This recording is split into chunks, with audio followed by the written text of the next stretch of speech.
వినాయక చవితి స్పెషల్గా మనం నైవేద్యాలు చేసి చూపిస్తున్నాము. ఈరోజు ఏం చేస్తున్నాం?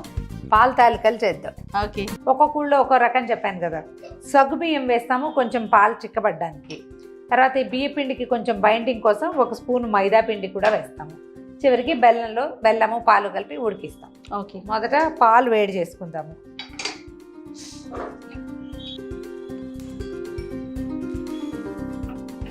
కొంచెం హైలో పెట్టుకుందాం. రమ్మగారు మీరు చేస్తారండి పాల తాలికలు? పాల తాలికలు మేము చెయ్యం, నాకు అలవాట్లేదు. ఓకే, ప్రతిసారి నువ్వు చెప్పడం వింటున్నాను కదా, అవును. అందుకని ఇంట్రో కోసం నేను చెప్పేశాను. నువ్వు ఎలా చెప్తే అలా చేస్తా. బాగా చెప్పారు రమ్మగారు, కరెక్ట్ యాజ్ ఇట్ ఈస్ అంటే దించేశారు. ఒక్కొక్కళ్ళకి ఒక్కొక్క ప్రతిభ ఉంటుంది కదా. అవును, నేను చదివింది ప్రజెంట్ చేయటం వచ్చు నాకు, విన్నది కూడా నేను తెలుసుకున్న దాన్ని ప్రజెంట్ చేయటం అనేది నాకున్న ఆర్ట్. నేను అనుకుంటున్నాను, ఓకే నేను చెప్పాను కదా రమ్మగారు వినేసి చేసేస్తున్నారు అనుకుంటున్నాను. నేను ఇప్పుడు చెప్పు చేస్తాను. అంతే, ఏముంది రమ్మగారు, ఇంత పెద్ద వంటలు చేస్తారు మీరు. ఇదెంత చాలా చిన్నది కదా. ప్రాక్టీస్ జనరల్ గా నేను అలవాటును బట్టి ఐటమ్స్ మనం ఇప్పటిదాకా చూపించినవన్నీ నేను చేసేవే. అవునవును, చేయనివి కొత్తవేవి లేవు పెద్దగా. ఎప్పుడైనా 1 సంవత్సరం 2 ఏళ్ల క్రితమైనా చేసినవే ఉంటున్నాయి. ఇది నేను చేయను ఎప్పుడు. అసలు ఎప్పుడు ఇంట్లో అక్క వాళ్ళు కానీ అసలు ఎవరు చేయరండి అలా. అక్క సిరి వాళ్ళ ఇంట్లో చేస్తారు. నాకు ఏదన్నా తినాలి అనిపిస్తే ఫస్ట్ చేసేది పాల తాలికలన్నీ. నేనేమో రవ్వ లడ్డు అవునా? ఓకే, అందులో వినాయక చవితి అంటే ఖచ్చితంగా పాల తాలికలు చేస్తాం మేము. అదే ప్రతి వీక్ ఎప్పుడు తినాలనిపిస్తే అప్పుడు పాల తాలికలే స్పెషల్. ఈజీగా ఉంటుంది. అవునవును, అండ్ బియ్యపిండి వంటకం ఎప్పుడు బాగుంటుంది. మేమేమో రవ్వ లడ్డులు చేసుకుంటాం, మినపసున్ని చేసుకుంటాం. స్పీడ్గా అయిపోతుంది, అంటే అది అలవాటుని బట్టండి. అలవాటు అంతే. పాలు వేడెక్కాలి కదా. ఇవి ఈలోపు పాకం పెట్టేసుకుందామండి పక్కన. ఓకే, 1 కప్పు బెల్లాన్ని కరగబెట్టుకుందాం. అంతే రమ్మ. ఈ కప్పుడు బెల్లం, ఇదే కప్పు బియ్యం పిండి, ఓహో 1/2 లీటర్ పాలు. ఇందులో కాస్త నీళ్ళు పోసుకోవాలి. అంతే, నీళ్ళు పోసి జస్ట్ బెల్లం కరిగే వరకు కొంచెం తీగ పాకం అండి. కొంచెం తీగ పాకం వస్తే బాగుంటుంది. చాలుగా నీళ్ళు చాలు. మరి ఏం చేస్తామంటే ఈ పాలు కొంచెం కాగు పట్టగానే కొంచెం పాలు తీసుకొని ఈ పాలతోనే పిండి కలుపుకుంటాం. అది ఎలా మనం చక్రాలకి కలుపుకుంటాం చూసారా పిండి, చక్రాల పిండి లాగా కలుపుకొని జంతికల పిండి లాగా అంతే వాటితోనే ఒత్తేయటమే. చక్రాల పిండి చేసే మనం చక్రాలు చేసుకునే గిద్దలు ఉంటాయి కదా, వాటితోనే ఒత్తుకుంటాం.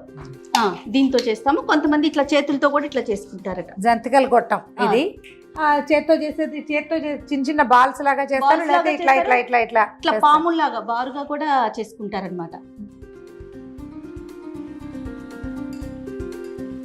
పంచదార వేయరు వీటిలలో.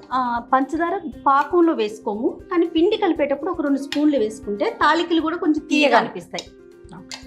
కాగిన పాలలో నుంచి 1/2 కప్పు పాలు తీసి పక్కకు పెట్టాను. ఇందులో ఏమో కాసిన 2-3 స్పూన్ల సగ్గుబియ్యాన్ని ముందే నానబెట్టి పెట్టుకోవాలి. నానబెట్టిన సగ్గుబియ్యం వేస్తే ఏంటంటే దీనికి చిక్కదనం వస్తుంది, రుచి పెరుగుతుంది. వేసేద్దాం. ఈ లోపల సగ్గుబియ్యం ఉడుకుతూ ఉంటాయి. రమ్మగారు చూడండి, తీసేనా తీగ పాకం వచ్చినట్టనే. ఇంకొంచెం జిగురు వచ్చింది, 1 నిమిషం ఉంచితే సరిపోతుంది. ఓకే, 1 కప్పు బియ్య పిండికి 2 స్పూన్ల మైదా పిండి కలుపుకుంటే ఏంటంటే మనకి తాలికలు విడిపోకుండా చక్కగా ఈవెన్గా వస్తాయి కదా, చితికిపోకుండా వేటికవి. దీంట్లోకి 2 స్పూన్ల పంచదార కూడా వేసుకుందాం, తాలికలు తీయగా ఉండటం కోసం. ఇవి ఈవెన్గా కలిపేద్దాము. ఇందులో ఈ వేడి వేడి పాలు పోసి పిండి కొంచెం కలపండి, కాలు తీయని చూసుకో.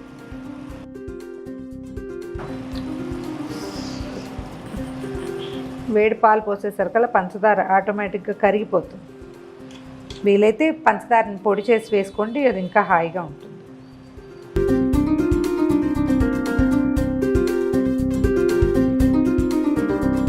గోధుమ పిండి కలిపినట్టు కలిపేసుకోవాలి. అంతే, మీకు తెల్లగా ఉంది చక్కగా. ఇప్పుడు నెక్స్ట్ ఏం లేదండి, అందులో వేసేయటం, ఒత్తేయటం చక్రాలు. దాంట్లో కొంచెం గ్రీజ్ చేద్దామా దీన్ని? అక్కర్లేదు రమ్మగారు, వచ్చేస్తుంది. మనం సగ్గుబియ్యం ముందే నానబెట్టుకున్నాం కదా, చక్కగా ఉడికేసి బయటకు వచ్చేసినాయి. అంతే.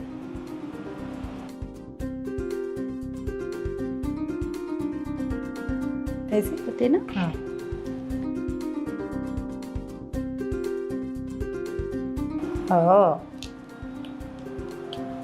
అంతే రమ్మగారు. చేత్తో చేసుకుంటారు కదా జయ?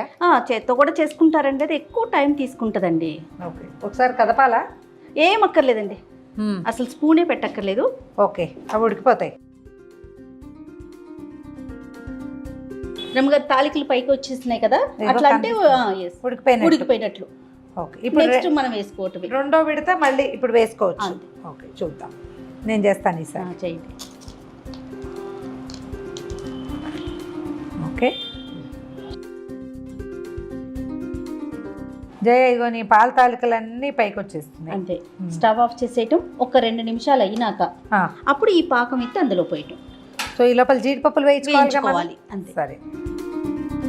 ఓ, ఇవి బెల్లంలో ఉడికే వ్యవహారం ఏం లేదండి. సరే, కొంచెం ఈ వేడి మీదే మనం యాలకుల పొడి కూడా వేసేయండి రమ్మగారు. యాలక పొడి వేసేద్దాం ఇందులో. ఓకే, జీడిపప్పులైనా కిస్మిస్లు అవి కూడా కిస్మిస్ కూడా వేసుకుంటామండి. సరే, మన ఇష్టం. సన్నగా బాదం పప్పు తరిగేసి అది కూడా వేసుకోవచ్చు. ఏం లేదు, దాన్ని రిచ్గా చేసుకోవటమే. అంతేనండి. కొంచెం వేడి మీద పోస్తే పాలు విరిగిపోతాయి రమ్మగారు. అందుకని పాకం కొంచెం చల్లారినాక ఇవ్వసైనా 1 నిమిషం ఆగండి. లేదు, అవుతుంది కదా. పప్పు వరకు వేసేది.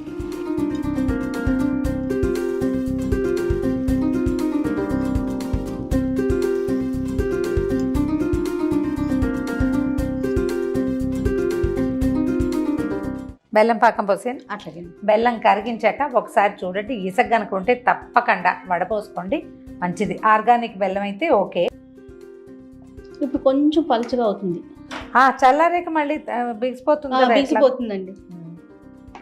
ఓకే, ఎందుకంటే ఈ పదార్థం ఇంతకు ముందు కూడా మనం మాట్లాడినప్పుడు చెప్పాను నేను, పాల తాలికలు చేసే ప్రాక్టీస్ లేదు. అయితే ఇవాళ చేసాం కదా, సో ఇది ఈసారి పండక్కి మా వినాయకుడు కూడా పాల తాలికలు పెట్టాం. ఖచ్చితంగా చేయండి. బాగుంది చూడడానికి. నేనైతే ఎప్పుడు చేయలేదు రమ్మగారు, అమ్మాయి చేస్తారు. కానీ ఈ రోజు మనం కిచెన్ లో చేయాలని చెప్పి నిన్న కాక మొన్న చేశాను నేను ఆల్రెడీ. తెలుసు నాకు రెసిపీ, అంతే, కానీ చేయటం లేదు. ఏముంది రమ్మగారు, మీరు చెప్తారు కదా, చాలా సింపుల్, అంతే. ఎంత బాగుందో చూడ్డానికి, మహా అందంగా ఉంది. అంటే నేనేమనుకుంటున్నానంటే బెల్లంలో ఉడికితే వేరేగా డిఫరెంట్గా ఉంటుందేమో అని. బాగుంది. అలా కూడా చేస్తారేమో బహుశా. మరి వేరే బౌల్లోకి తీసుకుందామా? తీసేసుకుందాం.